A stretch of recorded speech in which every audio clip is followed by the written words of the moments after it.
अस्सलाम वालेकुम। पंजाबी लोक रीत 18 उंगल।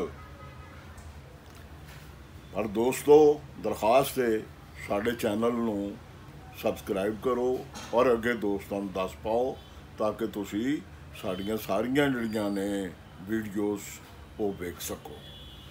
उंगल हथ दियां उंगलां नाल कई तरह दियां लोक रीतां जुड़ियां हुई ने। संस्कृत दीयां किताबां च हर एक उंगल दे वक्खो वखरे नां लभदे ने जो अंगूठे तो शुरू हो के लड़ीवार इस तरह ने: अंगुष्ठ, तर्जनी, मध्यमा, अनामिका, कनशिटका। पंजाबी विच इन्हां उंगलां नूं लड़ीवार, अंगूठा, अगली, विचली, पिछली ते चीची उंगली कहंदे ने। लोक सोचनी मुजब उंगलां ना बराबरी दी अलामत ने। अखान ने पंजे उंगलां बराबर नहीं होंदियां। उंगल उंगल वेरवा, चप्पे चप्पे विथ।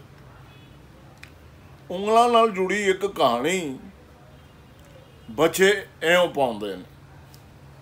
पहली कहंदी है आओ कुछ खाइए, दूजी कहंदी है कित्थों लियाइए, तीजी कहंदी है उधार सुधार, चौथी कहंदी है कौन पुआसी।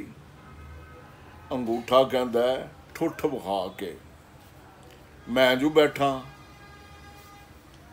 इस मिसाली कहानी का मतलब वड्डियां दे बैठियां छोटियां नूं चिंता की लोड़ नहीं।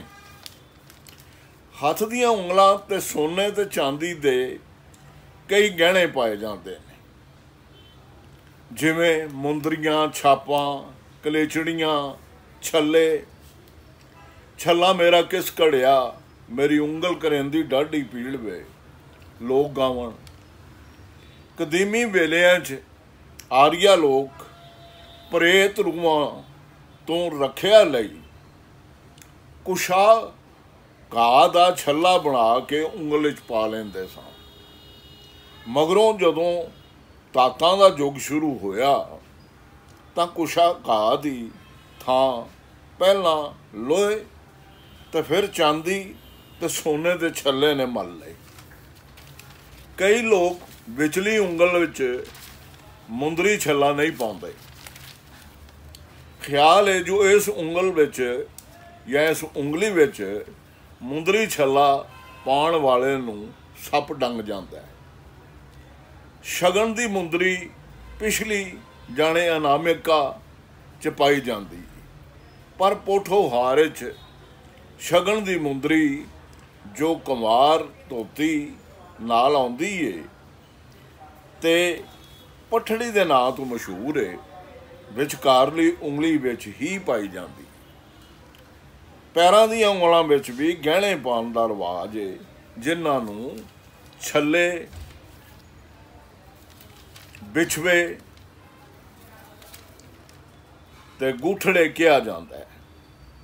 बिछवा पावन नाल लोक ख्याल है जो सप अठूआं पैरां दे नेड़े नहीं टुकदा। कांगड़े विच पैर दे अंगूठे विच फुल्लू पाया जाता है। उंगलियां दी बनावट नाल कई रंगां दे वहम भरम जुड़े हुए हैं। जे किसी कुड़ी या जातकड़ी दी पैरां दी चीची जमीन नाल छुंदी होवे तां ओह बहुता चिर सुहाग नहीं माणदी। जे किसी कुड़ी दे पैरां दी दूजी उंगली अंगूठे नालों वड्डी होवे तां ओह पति वर्त धर्म विच दृढ़ नहीं होंदी, यानी ओह अपने खान दी वफादार नहीं रहंदी।